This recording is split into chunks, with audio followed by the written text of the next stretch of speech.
This episode is brought to you by MUBI, our curated streaming service showing exceptional films from around the globe. Get a whole month free at mubi.com/humans of cinema. Hello and welcome to the Humans of Cinema podcast. My name is Harshit. Also joining me today is my friend Vinayak. And today we are fortunate to be in conversation with Mr. Pankaj Kumar. Pankaj is the award-winning cinematographer responsible for the gorgeous camera work of films like Ship of Theseus, Tumbbad, Haider, all of which are, of course, as all of us know, some of the most landmark films of Hindi cinema over the past decade. Thank you so much for joining, Pankaj. It's a huge pleasure. Thank you, Harshit. Thank you for inviting me. I'm really happy to be here with you guys talking about my work. So today we'll be talking about cinematography. We'll be talking about Pankaj's work. But Pankaj, before we Okay, start, before we get into your work, before we dive into your work in specific, sure. first of all, I want Huh. to ask you because at Humans of Cinema, the whole idea for us is that we talk about films and we talk about the impact of cinema on people's lives. So I want to start by asking you, what are the films that have had the deepest influence on your life while growing up, or as an aspiring cinematographer when you wanted to be a cinematographer? What were the films that impacted you so deeply that they made you want to join this world of films? Okay. As far back as I can remember in my life, I was always in love with cinema, especially the big screen experience. I would look forward to the day when my family, my parents would take me to the cinema. So I was completely taken in, enamored by, cinema in general. Yeah, in terms of deepest influence, something happened when came across the cinema of Andrei Tarkovsky. That happened when Hmm. I was in my high school. So the first time when I saw his films, I was completely magically taken in by his visual imagery and the deep approach towards cinema he had. So no film had affected me as much as his film. This was something new that I was witnessing in front of me, and those were the images from his films that kept haunting me in my dreams, and that had never happened to me before. So Hmm. I started doing more research on Tarkovsky. I discovered his other films, and I watched all his films multiple number of times. So for the longest period in my life, in my growing up years, in my student years, even when I was studying cinema at FTI, the biggest influence any filmmaker had on me, on my mind, was Andrei Tarkovsky. I saw several great films. I encountered several great filmmakers. However, the deepest impact has been from Andrei Tarkovsky. It's much later on I discovered Belatar cinema, and he had a similar effect on me.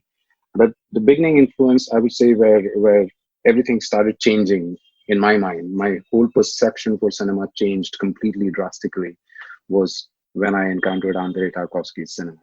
So, and Hmm. for the longest time, I just couldn't enjoy other filmmakers' works. His influence was so deep on Yeah. my mind. So it took me a while to get out of his influence and start uh, appreciating other cinemas from around the world. Uh, but yes, to answer your question, Andre, that's the only name I can take of all the Hmm. names Okay. who had the deepest impact on me. And was it after watching his film and his cinema that your fascination with camera started as well, or were there other factors involved where that made you want to become a cinematographer in particular? I would say it started with Andrei Tarkovsky. Before that, I was not even aware of what cinematography is. I Mm-hmm. was only aware of cinema in very layman terms. I was fascinated by the actors, by the directors, filmmakers, and sometimes writers. I was completely focused on the narrative of cinema. But it's for when I encountered the cinema of Tarkovsky for the first time, when the images started haunting me in my dreams, then I realized that wow, images in themselves can have such a powerful impact on your mind. This is something I have never experienced before. So that was my first initiation towards realizing what the power of visual imagery itself. So I was in Hmm. high school at that time. By the time I joined my college, I started taking serious interest in photography. I started studying all the photographers from the world, and I started exposing myself to all kinds of fine art cinematography, all kinds of photography. Sorry. So, and I bought my own camera. I started developing films in my own dark room, makeshift dark room. So I seriously got into photography, and since feature films were my first love, so I naturally wanted to progress from photography to cinematography. So I studied it diligently, applied in the Film Institute for cinematography, got into the institute based on my portfolio for photography. I had no experience of making films at that time. And yes, I stayed in the institute for 4.5 years. That was the year 2000. And in the institute, I learned the craft of cinematography. I got exposed to a lot of master filmmakers from all around the world. And yes, those 4 years were substantial education in the world of cinematography for me. So yes, Tarkovsky cinema was the seed, was the first thing where I even became aware of the visuals as an art form in cinema. But also about the photography, like, were there any specific photographers whose work were very inspiring for you? Yes, photographers like Robert Frank had a deep influence of me because I was very much in love with the way his camera functioned as an observational instrument, at the same time capturing moments that were magical and conveyed a narrative. You look at one picture and you know so much about the story of that subject, which is connected with the politics of that place, which is connected with the economy of that place. So his pictures were very real, and, and it had a sort of visceral connectivity with its viewer, which I found was very powerful. So it was, of course, Robert Frank is one of the names I can think of. And then I studied photographers from all the genre without discriminating against any one particular genre. So many photographers, from William Eggleston to Herb Ritz to Lartigue and Cartier-Bresson. These are the photographers who were pioneers and masters of capturing moments that they observed, and waited for. They waited for things to unfold in front of their cameras, and they were masters in capturing that particular moment, which would define an image in Hmm. their photograph. So these are the photographers I really really loved, and yes, somewhere subconsciously that has stayed in my mind, to Hmm. capture that moment, to be instinctively alive to one singular moment that happens in front of the camera, and you have to be there to capture it at the right moment. Hmm. That magical quality is very attractive. It has stayed with me, that quality of those photographers, Hmm. even today. And Pankaj, for you now that you're working as a cinematographer, but at the same time, you are, I'm sure that you're still a big cinephile and you're still fascinated and enamored by the world of films as a viewer as well. So for you Yes. now that you have this new understanding of cinema, what makes for an iconic film scene for you? What makes a film scene just brilliant and something that touches you deeply? Okay. Let me talk in the context of the most recent film I have seen, which I found was deeply beautiful. I think I'll mention the film Capernaum, which I'm sure Hmm. you have seen, Yeah. the Lebanese film about a Syrian refugee boy. Now, that film spoke to me. It really affected me very deeply because what that film was capturing was truth. When that happens in front of a camera, when you realize that the world which the filmmaker is capturing is not entirely constructed, it's not entirely artificial. you know what Hmm. what's happening in front of you is a slice of real life, and if the filmmaker has the ability to capture the real poignancy of that real life in a true narrative form, then that's the pinnacle of the filmmaking art. you Yeah. know so what affects me deeper than artificiality of cinema is when, as a filmmaker, we are able to capture moments of truth. Yeah. Right. That's why my first film, Ship of Theseus, also remains very dear to me because when we were on the streets capturing real life or placing our actors in the middle of real life scenes, Hmm. it was thrilling to capture those moments because that's what excites me as a cinematographer. The artificiality of it all bothers me a little bit. It's a great art form when you are creating some fantasy world where it's a work of only your imagination. Then that's a fantastic art that also attracts me. But when you're making films which are seeped into realism, then the ultimate goal of the filmmaker would be to capture moments of truth. And when that happens, that Hmm. thrills me in cinema. Yeah. And Pankaj, it's interesting that you just spoke about Ship of Theseus, because I also want to ask you, since like for example, you're talking about moments of truth, and Ship of Theseus especially is an extremely philosophical film, right? It's a film that's trying to say so many things with every film that the with every segment, every of the three segments that the film contains. There are Hmm. big Yes. questions about life that the film is trying to answer, and trying to find answers about, actually, by itself. Also, the characters are all in search of something. So when you Yes. are dealing with such a philosophical subject, how do you deal with it as a cinematographer, and what can a cinematographer do on their part in order to accentuate the impact of a philosophy like that, or a question like that the filmmaker is trying to answer by himself? Yes, for every subject, there has to be a cinematic approach from the cinematographer's point of view. For a film like Ship of Theseus, which is seeped into in deep philosophy of life, um, it Yeah. was imperative that we gave a certain philosophy to the visual language itself.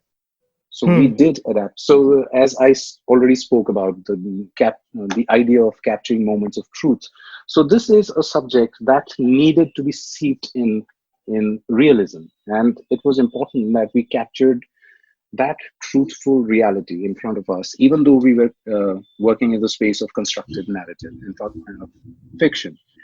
Hmm. So I before I approach, my approach to every film is I give myself a few keywords within which the cinematography is going to operate. So the keywords for Ship of Thesis was truth itself. So, for instance, when we were doing blind photographer segment, we decided to remove any kind of artificiality from our filmmaking. That means there will be no art direction, and there will be not a single artificial light placed for filming our shots. So the entire segment was filmed without any any light, not even a bounce board to fill in the light. So whichever house we shot in Ship of Theseus, we shot in many houses. Whichever Hmm. office we shot in, they were all real places and we filmed them without even moving a chair.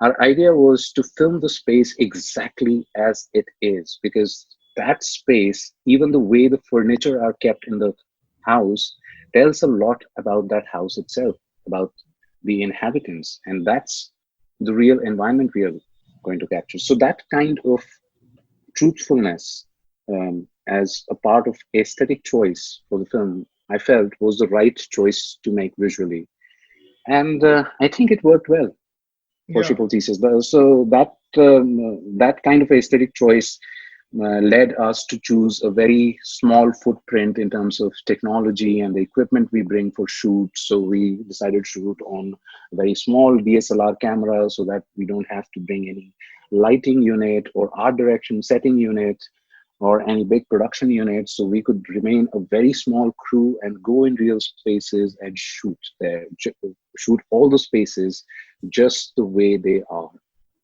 Hmm. So that kind of philosophy was inherent for the visual capture of the film. So that remains throughout for all the three stories.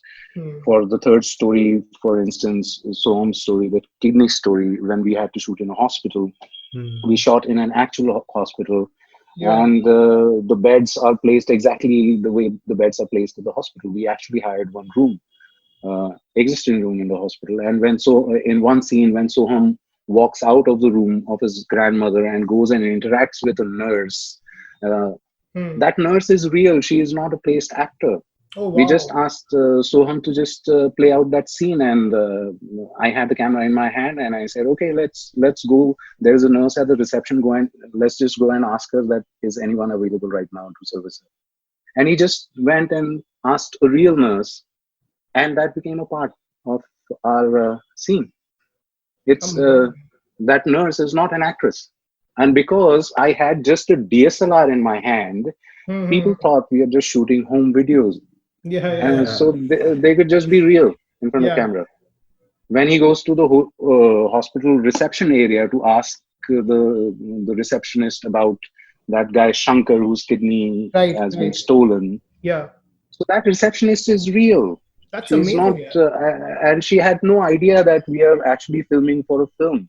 We Mm-hmm. just asked Soham to just go and actually interact with her, and he went and asked her, um, "वो शंकर कहाँ है ward में?" So of course there was no Shankar in the.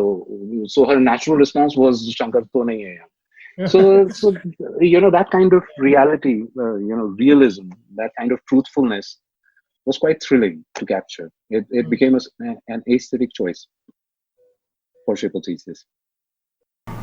So, Pankaj, coming to the point of Heather, there is an iconic entry of Irfan Khan.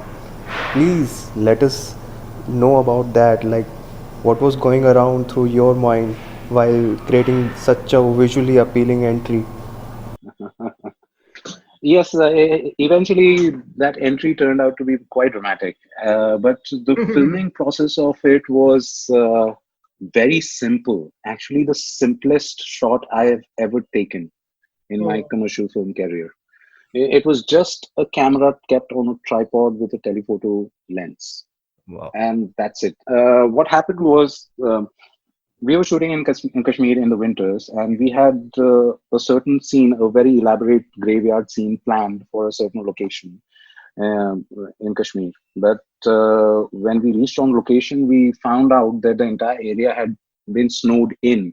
So the approach road to that location was completely closed. So all our vehicles were stuck at one particular point on the road. So that meant that the entire day of shoot is going to be a waste. And me and Vishal were never okay with that. We were like, we are just not okay with wasted time. The entire crew is here. We can't just not shoot. And Irfan was there. So me and Vishal just took a walk ahead, leaving all the vehicles behind. We just went ahead to a certain spot, and we found a spot we thought, okay, which I thought looked very nice. So me and Vishal just mulled over the idea, okay, what can we do here? What can we do here? And we thought, okay, we can just shoot Irfan's entry right now. We'll just ask him to walk from there to here. And Vishal said, "What do you need? Would you need a dolly, panther? What?" So I said, "Okay, I just need a camera and a tripod. It'll just be effective that he's just walking towards the camera, and I'll pull focus on him at the right moment, and we'll just keep it at that simple. We can't do anything more than that at this location at this time in this heavy snowed-in area." And that's what we did. I just called a couple of my assistants. They carried the camera to me with the tripod. We just mounted the camera on the tripod, and we asked Irfan to just give us a walk towards the camera. And Irfan, being such a magical actor, he just went to a distance. He said, "Okay, okay, it's not just going to be a walk. It's going to be a walk with a yeah. character." you know so he just put some snow on his glass, and he was looking for a steak. Me and Vishal were observing him from a distance. I asked Vishal, what exactly is he doing? What is he waiting for? So Vishal said, wait, just observe Irfan. He's going to do something special. He's not just going to walk in. He's going to walk in with style.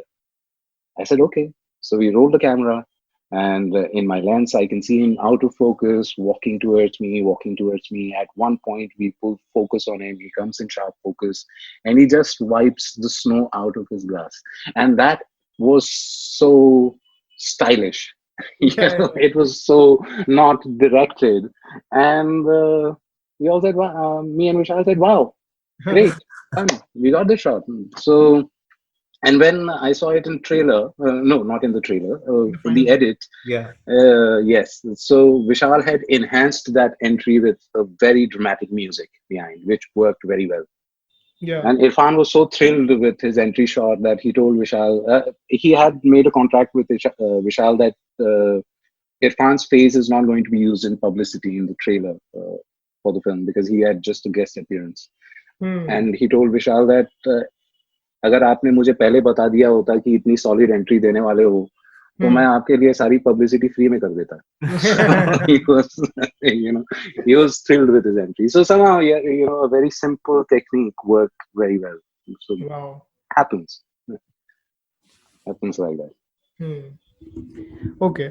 And Pankaj, now coming to Tumbad, Tumbad is of course that film, that I think even in the last 10 years, if there is one film that people have genuinely talked about the cinematography and people have actually talked about the colors of the film, for example, the visual appeal of the film, I think Tumbad is one of those very few films that really captured people's attention when it comes to the visual appeal of the film, right? So, first of all, I want to ask you, Mhm. of course, it was a film that was shot over such a long period of time, and it was a film that was in planning for such a long time. So how was the experience of working on Tumbad overall, and like what kind of impact did the experience of that film leave on you? Well, Tumbad had a very deep impact on me. Well, because the process of making the film itself was very personal. Right? Tumbad was special in the way that it was not a professional film for me. I was very personally connected with the film. Right from the inception of the idea, when me and Rahi were sitting in a cafe at 2 o'clock in the night, and Rahi narrated me the story that he had in his mind, and I was like, wow, this story is awesome, and this has to be our next feature film. And we were talking at a time when none of us had done anything substantial in terms of filmmaking, so all our dreams were just that, dreams. So it started from there, from that narrative. And Rahi was extremely diligent in writing his script. He had completed the script in next 2 weeks, and he had a solid bound script, which was very effective. And I was like, wow, this is amazing material. So let's start working on it seriously. Hmm. So Tomar's journey began from there. It went through many channels. It went to many people to get financed, and it had its own journey. So I have been on that journey all along with Rahi, on that. Okay. Uh, so Tomar was very personal. So, and it took a very long period of time for the film to get completed. Yeah. The first time we got excited about the idea was, I'm talking about the year 2007, and finally when the film released, it was 2018. So it has been 11 long years of Wow. association with one film. So it can't not have any effect on me. It really had a lot of deep impact. It broke many relationships. It formed many new relationships. We had intense fights in between. We Yeah. broke up and made up so many Mhm. times. It Mhm. also happened that we completed one grueling schedule of Tumbad, a very long grueling schedule of Tumbad, without ever talking to each other.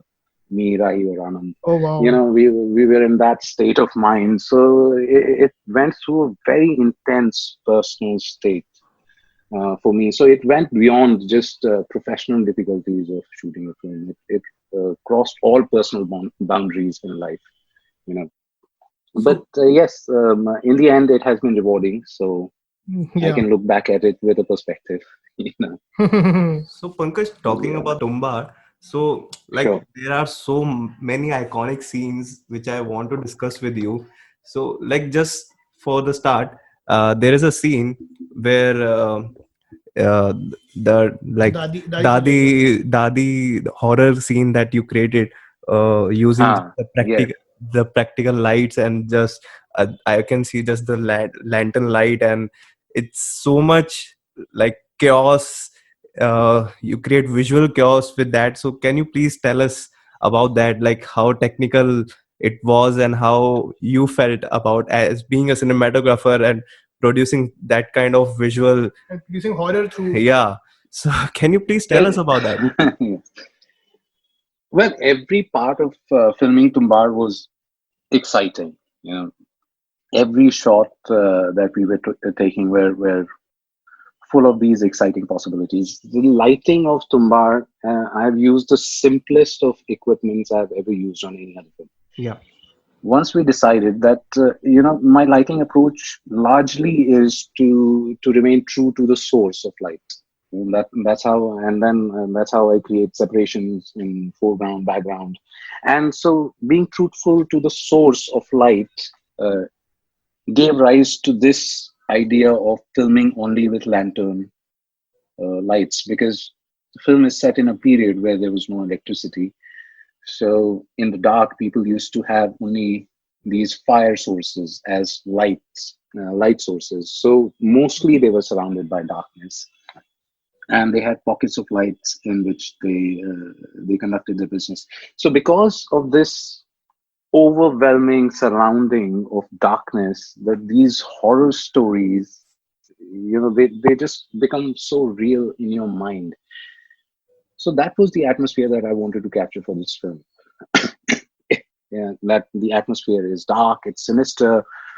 All the creature which resides in your house is not entirely imaginary, but the dark atmosphere in the house itself gives such an eerie atmosphere that every moment is filled with dread of, if ever we encounter this monster, what will it be? And So that kind also, of, yeah, and also yeah. you're using it the rain. I just wanted to know, like, you use the rain as a Yes, character of the yes. film. So Yes. Because when I started visualizing the film at the script level, I was like, I want to give a wide, uh, sense of where the location is. Well, the house in the first act of the story itself is so isolated, so it was important to, film the wide exteriors in natural light. And no matter how much I tried to visualize it or imagine it, I just could not see this atmosphere coming alive or having the same effect in direct, bright sunlight. So it was, the more and I thought about it, the more I visualized it, the more I felt that all I needed was the sun to be covered up, completely soft. The overcast sky gives a timeless quality to the landscape. When the entire sky is overcast, when the sun is not throwing any direct light at you, it's very difficult to gauge the time of the day. And this timeless quality of light was very much what the film required. Me and Rahi spoke about it, and Rahi was very thrilled about the idea of having a timeless quality to the visuals of the exteriors that we are filming, Hmm. and it lent itself very well to the atmosphere. So when I introduced the idea of overcast day, Rahi got excited about what if we incorporate it in the story, in the narrative itself, that Tumbbad is a place which sees a lot of rain throughout the year, and in fact so much rain that it just doesn't stop raining. Yeah. So uh, yes, so we had wide shots with rains, and sometimes we had to lay, you know hundreds and hundreds of meters of rain pipes to cover a large area. Many times we had to erase rain people from. And by the way, none of the rain you see in Tumbad is real. Actually, all the rain is created artificially. Okay. But you guys Uh, did wait for like the monsoon, right? You guys did wait for the monsoon so that we at least you had an For overcast every weather. shot, yes, yes. First, we waited for the right season, monsoons, and for every shot, we had to wait for the clouds. Because even in Yeah. monsoons, it's not overcast throughout the day. Yeah. Sun Yeah. does come out, Yeah. and I don't know, it was our bad luck that we were shooting in It never rained. places which hadn't seen rain for the last 3 years. There was a drought in that Oh area, wow. Okay. so Okay. we were always busy wetting the ground. That place would see clouds, but never any rain. Mm-hmm. So we filmed in those areas. So we always created our own rain. But Okay. for the light, we always waited for the clouds to take each and every shot of ours. So Okay. that took some time, for filming. Hmm. And Pankaj, It was a process because, yeah. yeah, please. No, no, please go ahead. Please go ahead. Yes, so I mean, it was a process where half of the crew was always watching the sky for the clouds to come and cover the sun. Okay. And sometimes, it happened that in the entire day we got only half an hour of shooting time. Because the entire day was sunny, only half an hour was the period when the clouds came and covered the Oh. sky. So we had to run and finish the entire day sequence in half an hour. So Hmm. I mean, those kind of days were crazy, but we had planned for it. We knew that there are a lot of things that are completely dependent on nature, so we could Hmm. wait it out. So that's how the process Okay. was. But Hmm. it was Hmm. thrilling.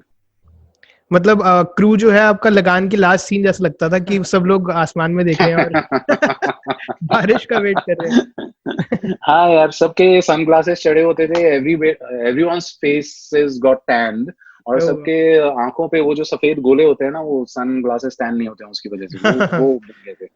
Everyone look like a panda at that time. Okay. अच्छा, Yeah. Pankaj, because as far as I know, you have worked on two period films until now. No, you have worked on Rangoon and you have worked on, of course, Tumbad. So these two, Yes, right? that's true. And these are the two films, of course, they are both set in two extremely different periods. No, actually not extremely different periods, closey periods हैं, लेकिन दोनों की हाँ हाँ, setting फिर भी काफी different है. So, बहुत ही अलग है. Yes. बहुत ही अलग है, एग्जैक्टली. सो हाँ हाँ. जब आप एक पीरियड फिल्म को, first of all I want to know कि क्या पीरियड फिल्म का ट्रीटमेंट जब आप अप्रोच कर रहे होते हो, प्लान कर रहे होते हो क्रिएटिवली, क्या एक पीरियड फिल्म में डिफरेंस आ जाता है as compare to a non period film? And the second thing being, in दोनों films, both these films are visually very different also. मतलब in terms of तुम्बाड़ में of course the colors that are वो dominant are the colors blue, for example, in many scenes. जब warm lights हैं तो of course reddish type की scenes हैं. पर on the other hand, Rangoon में the color that stays with you, for example, is a color like green. So both of Yes. the films, Yes. despite being both period films, they are both extremely different from each other visually also. So how do you treat a period film, and how is it different from a normal film, from a non-period film, so to say? Well, the first choice to make in a period film is any period is defined by its light sources visually. So that's the first basic demarcation of a period film, that Hmm. we are going to choose our light sources which are true to that period, right? Hmm. And the second thing is the production design. It plays a big Yeah. role in the visual approach of the film. So and also the subject, that is the main differentiating criteria, that two period films are going to look very different because the approach of Tumbar is very different. The subject itself demands a sort of environment that lends itself very beautifully to these complementary colors of blue and red. So these two colors are very pronounced while muting all the other colors, so that it Hmm. remains faithful to the atmosphere that a particular film wants to convey. Yeah. Rangoon did not want to convey a horror environment or an Right. intense environment. At the heart of Rangoon is a love story. Actually, it's supposed to be quite a romantic film in the backdrop of Second World War. Hmm. So and it's the whole drama is based out of the glitz and glamour of the Indian film industry, the Bombay film Yeah. industry, and it travels from there to a war zone, but also carrying the glitz and glamour of Bombay film industry to those areas. That is the central theme. So this kind of atmosphere demands a lot more colors than just muted colors of two complementary Hmm. hues. So that's that the initial idea of what kind of mood you want to set for the period defines the visual approach towards the film. Okay. Tumbar wanted to set an intense environment, or a dark and sinister environment where the characters reside, and Rangoon wanted to create an atmosphere of glitz and glamour, bringing joy to people who are fighting a war. So it demanded those kind of colors. So in the war zones, the Hmm. colors go quite muted, even in a film like Rangoon. Okay. So there's a wide variety of colors that play their own role in different scenes at different parts of the film. Yeah. So every film is a different approach, not just the period. It's the subject, the mood, the atmosphere that you want your audience to be immersed in. That is the main deciding factor. Yeah, for any color choice or tonal choice that you make visually for a film. Hmm. Yeah. Hmm. So that's how Rangoon and Tumar had to look very different from each other, because these are two very different films setting very two very different atmospheres. Okay. Acha Pankaj, so since we just spoke about your the films that you have been a part of, and of course, Tumbad, you've spoken about how personally invested you were in the film, but um, Yes.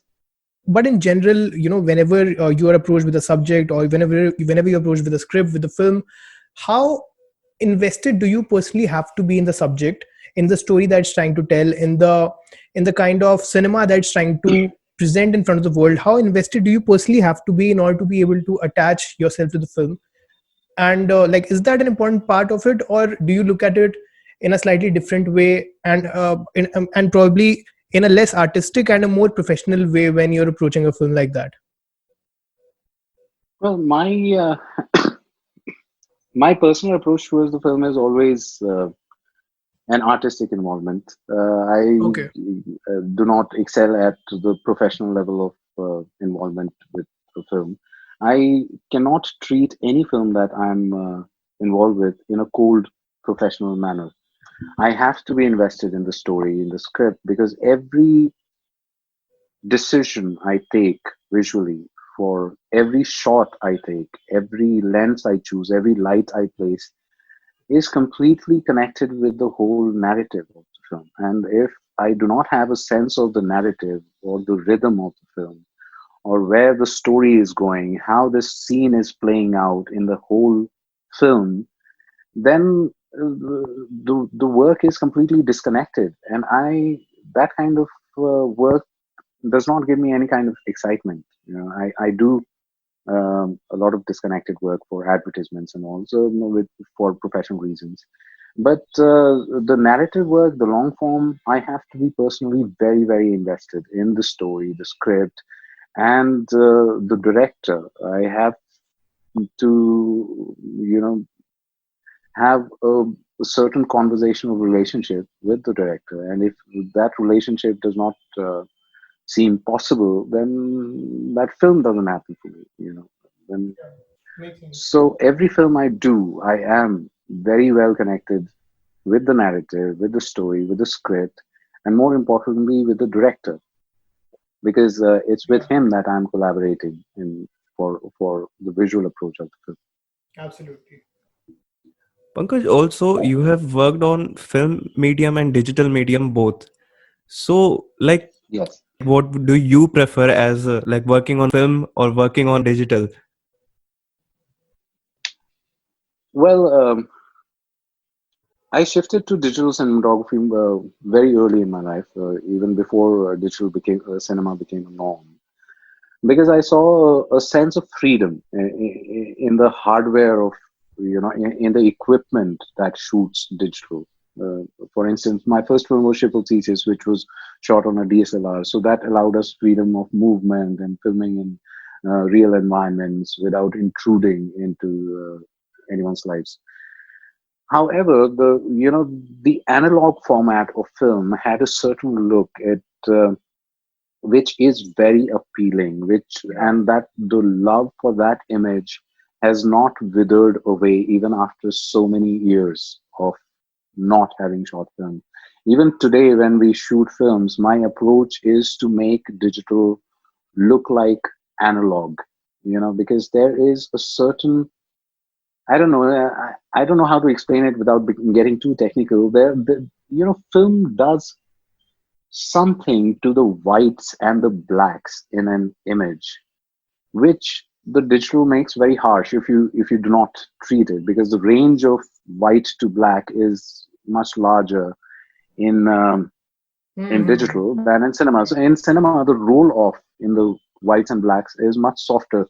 So the subconsciously you perceive an analog image uh, in a different way. Subconsciously, it has a very soft effect on you. Where in digital, if you leave it untreated, then the blacks and the highlights are much harsher than what celluloid gave us. Yeah. So digitally, we can simulate that. We can always simulate whatever we want. We can simulate film looks, and even today, the analog look has a huge appeal just because it organically feels so much closer to the audience. It's so much more inviting. So even today, when I grade a film, I do keep applying different looks that simulates a certain film look. If I had a choice of shooting 35 film or even IMAX film today, if the infrastructure allowed me to shoot on film, I would love to shoot on film. That analog approach is the process of making film is so very different when you're shooting on film than when you're shooting on digital. Hmm. So the love for analog remains, but just because of the way things are, Yeah. it's just not possible to shoot on film. And also, I mean, the advantage of digital are so much more in that there's no point of going back and shooting on film and being married to one particular look that the film gives you. On in digital, it's there is a very crucial factor which completely tips the balance in favor of digital for me at least, Hmm. and Hmm. that is digital ultimately becomes dependent entirely on your imagination, and that is the most important factor. You're not married to any one particular look that the medium gives you. Hmm. You can take a digital image and manipulate it to look any which way you want. The kind of control we have over our images today is something which we never had Yeah, with that's true. purely chemical process of celluloid filmmaking. Yeah. And that process opens up so many possibilities. So that, digital is going to overtake celluloid in that terms, purely in those terms, because it lets you exercise imagination, your imagination. And for an artist, there can be nothing greater than that. Hmm. A medium that affords you the independence and the freedom to make it look like anything you want it to look like. Yeah. Acha Pankaj, on a final note, Huh. just your advice. I'm sure that, for example, every artist, be it an actor, be it a filmmaker, every person has their own set of struggle, and every person has their own experiences from which they learn things that nobody else has learned.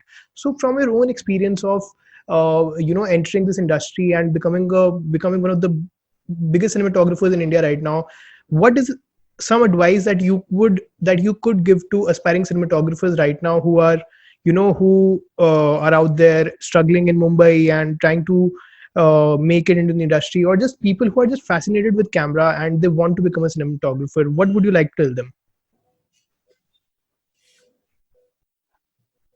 Uh, yes, this is a little difficult thing for me to articulate because I don't know what I did in my own life for me to gain any entry in the professional world. Because when I started out in the beginning, I was completely you would say so not qualified to enter the industry because I was someone who did not approach anyone to Hmm.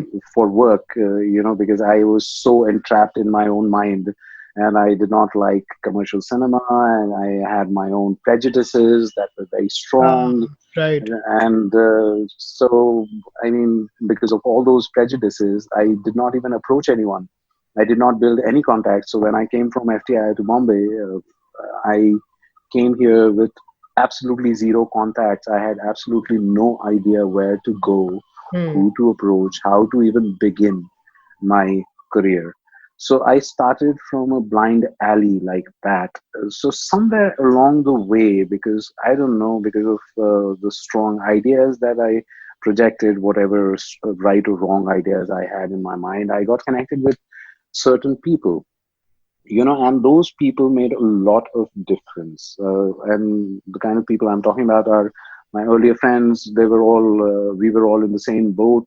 People like Anand Gandhi, Rahi Anil Barve, these are the Hmm. people I met in those days, and we were all, we all had dreams, lots of ideas, and we felt very strongly for certain things together. So together we tried creating things. We started very small, and then somehow luck also played a part. The film got seen by certain people who took it forward, and one thing started happening after the other. So the beginning is the most difficult thing when you enter the industry. Where do you begin from is the most difficult question to answer, and I have faced the same thing in my life. Okay. And I realized this is the most difficult question. How do you begin? Who do you approach first? You have to get connected with the right people, and the right people are those who you can hold conversations with for a Yeah. very long duration of time, Yeah. and whose ideas excite you. You get Mm. connected with those kind of people, you will end up making films that you love. And once you are able to make what you yourself love, then things will start falling in place one after the other. Mm. After that, that's the only advice I can give you. There's no concrete advice other than this that I have in my mind, because I don't know exactly how to enter the industry. I never knew it. I Mm. don't know it even today, you know. No, yeah, Pankaj, absolutely makes sense. I think sometimes the best advice is to is to acknowledge the fact that there is no advice. Probably that's something that Absolutely, yes. we need to understand as well. Yes, Yeah. true, true, On true, that note, true. Pankaj, thank you so much for joining us. It's been a huge pleasure. Thank you so much for your insights, and thank you so much for everything that you've shared with us today. And Thank you, Harshit. It has been an absolute pleasure for me talking to you, man. thank you so much. Thank you so much, Seriously. Pankaj. I'm in fact also चलो ये वाली बात मैं of the record बोलता हूँ. But yeah, chalo, thank you Ah, so much. Thank you so much, Pankaj. And this is Harshit and this is Vinayak signing off from the Humans of Cinema podcast with Mr. Pankaj Kumar. Thank you, Pankaj. thank you. Thank you. Now, to tell you a bit more about MUBI, it's a film streaming service showcasing the best of Indian cinema on their MUBI India channel and classic international hits on MUBI World with a new film every day on each channel. Every day, MUBI premieres a new film on each channel, whether it's a timeless classic, a cult favorite, or an acclaimed masterpiece, a movie you've been dying to see, or one you've never heard of before. There is always something new to discover. This week I recommend watching Anand Gandhi's Continuum. Try MUBI free for 30 days at mubi.com/humans of cinema. That's mubi.com/humans of cinema for a whole month of great cinema for free.